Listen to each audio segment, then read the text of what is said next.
lots of one. The best part about crafts is you can customize them to your own liking. Mason jar crafts are very inexpensive and fun to do. You can make multiple at a time, or you can fit them to any holiday or occasion you want. I love crafting and decorating. I receive many compliments for most of the craft things that I do.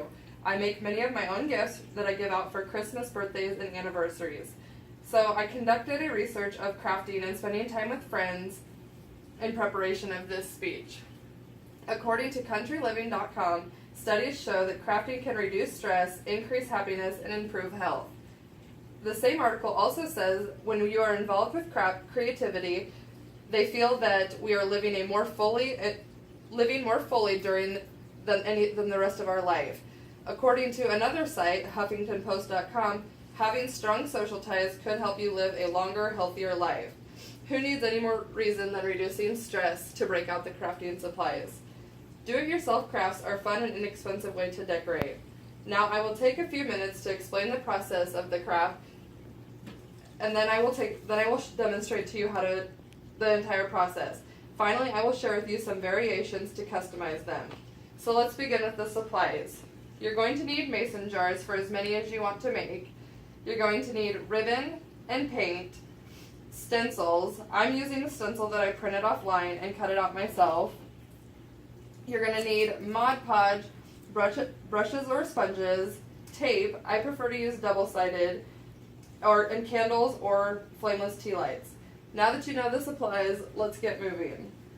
First, you're going to want to prep your area. You can lay newspaper down or wax paper down so you don't get paint on your countertop.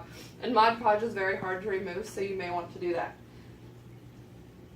Next, pick out the paint that you're going to use. I'm going to use brown since I already have these ones done. During my demonstration, I will use different jars based on what part of the craft they are in.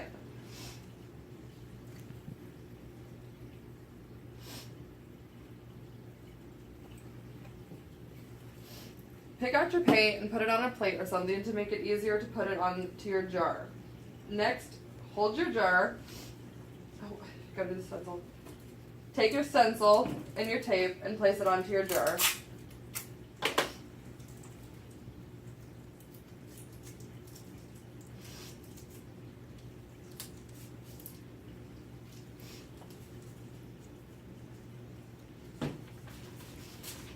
Next, hold your jar upside down on your hand to make it easier to paint, and paint around the stencil first.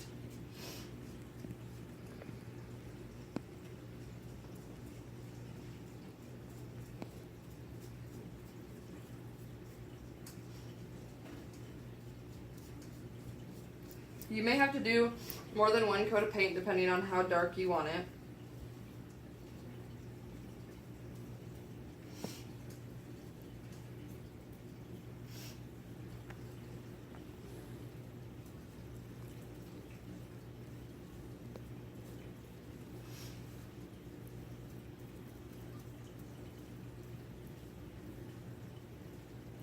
Doing a second coat of paint will also make the streaks go away.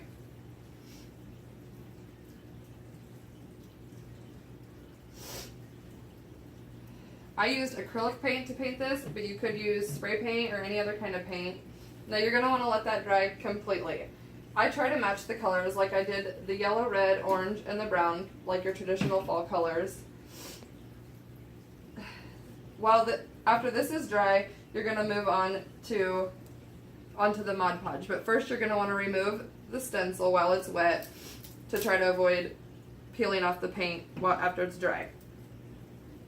This jar I painted this morning, so it's ready to be Mod Podged. I use the gloss Mod Podge rather than the matte because it makes it shiny.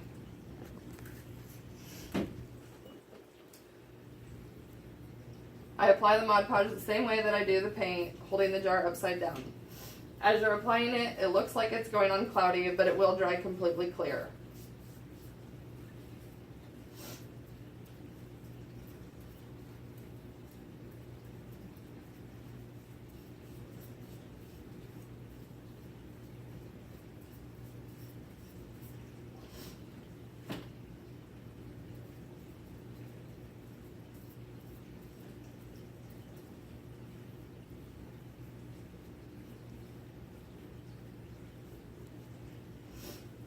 Mod Podge does take a while to dry, so you may have to let these sit before moving on to the next step. This morning I Mod Podged the jar so I can show you the next step. It's time to decorate your jar. This is my favorite part because you can see your craft coming together. Take your ribbon and cut it long enough so you can tie a bow around your mason jar.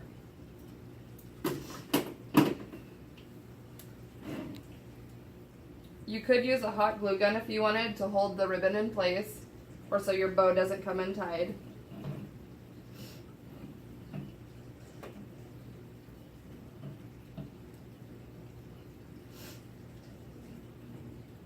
And you may have to cut off excess if you cut your ribbon too long.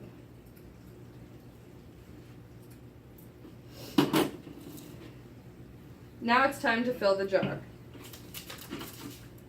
This step is optional.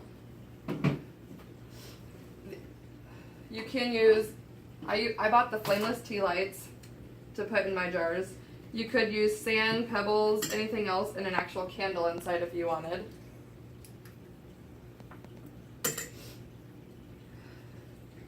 These are the steps that I use to make my craft, but there are a lot of variations you can do with this craft. So let's talk about some of the changes you could make. You could change your stencil. Instead of using the leaf like I did, you could use a heart, a pumpkin, a candy cane, or anything else to fit any other holiday.